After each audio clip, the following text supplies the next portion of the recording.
হয়ে উঠেছি আমরা এই দুজন, মানুষের স্বার্থে লড়াই করছি জীবনকে বাজি রেখে, পীরজাদা নওশাদ সিদ্দিকী ভাইজানের আদর্শটাকে দেখে। আমরা জানি এই প্রতিবাদী কণ্ঠটাকে আটকানোর জন্য একাধিক ধারাতে মামলা হবে। আমাদের রাজ্য সরকার, আমাদের মুখ্যমন্ত্রী উনি গুন্ডা দমন শাখা বানিয়েছে। আমরা গুন্ডা নই, আমরা পিছিয়ে পড়া মানুষের কথা বলি।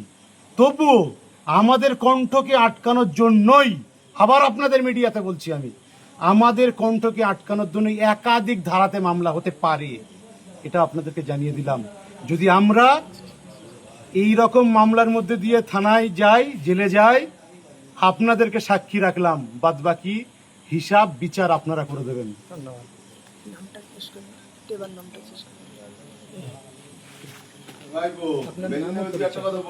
আমার নাম লাল মোহাম্মদ দেবা, আমি ফলতি বেলাঘাটা অঞ্চলের সম্পাদক।